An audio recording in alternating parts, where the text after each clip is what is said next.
One day the conversation is flowing, the next day, nothing. No explanation, no closure. Just silence that stretches on until you finally accept it's not coming back. Getting ghosted stings in a specific way because there's no actual event to process, just an absence. And absences are hard for the brain to make sense of. Today, how to actually handle it without it wrecking your confidence for the next person. Let's get into it. First, understand what ghosting usually is and isn't. It's rarely a verdict on your worth as a person, even though it feels that way in the moment.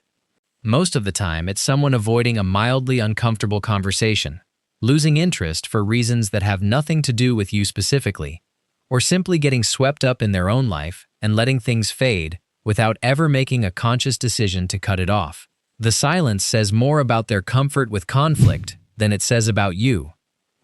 Second, resist the urge to send the follow-up message explaining how you feel about being ignored.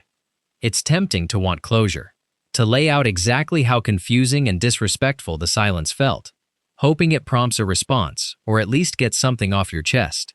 It almost never lands the way you hope. If someone's already checked out enough to go silent, a message about how that silence made you feel usually gets read once and never responded to, and now you've spent emotional energy on someone who's already gone. Third, give yourself an actual timeline instead of an open-ended wait. A week of no response after previously consistent contact is enough information. Waiting indefinitely, checking your phone repeatedly, keeping the door open in your head for a reply that isn't coming, just extends the discomfort without changing the outcome. Decide on a reasonable point where you mentally close the loop yourself, since the other person clearly isn't going to. Fourth, separate the sting from the story. The sting is real. Rejection registers in the brain similarly whether it's explained or not. But the story you attach to it, that you did something wrong, that you're not enough, that this proves some deeper insecurity, that story is optional, and it's usually not even accurate.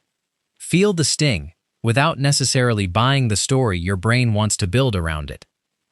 Fifth, resist rewriting the entire interaction retroactively. It's common to go back through every message once ghosted, searching for the exact moment you supposedly ruined it. Some joke that landed wrong, some question that came off too strong. Most of the time, there was no single ruinous moment. People just lose interest for reasons that are often mundane or completely unrelated to anything specific you did. Retroactive detective work rarely produces an accurate answer. It just produces anxiety dressed up as insight.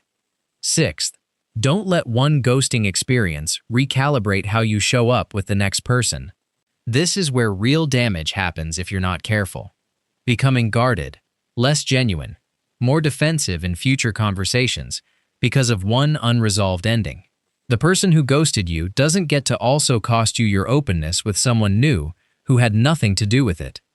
Treat each new interaction on its own terms. Seventh, use the discomfort as information about your own patterns, not just about them. If you notice you're consistently more affected by silence than the situation probably warrants, that's worth paying attention to independently of any one person. It's not about blaming yourself for how you felt. It's about understanding whether uncertainty in general tends to hit you harder than it needs to, which is useful to know regardless of who's involved. So here's the full picture. Ghosting usually reflects their comfort with conflict, not your worth. Don't chase closure through a message explaining your feelings. It rarely lands the way you want. Set your own timeline instead of waiting indefinitely.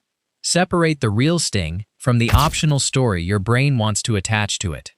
Resist retroactively rewriting the whole interaction looking for a mistake that probably wasn't there. Don't let it recalibrate how open you are with the next person, and use it as information about your own patterns with uncertainty, not just a verdict on someone else's character. Handled this way, it stings for a few days instead of shaping how you show up for months. Peace.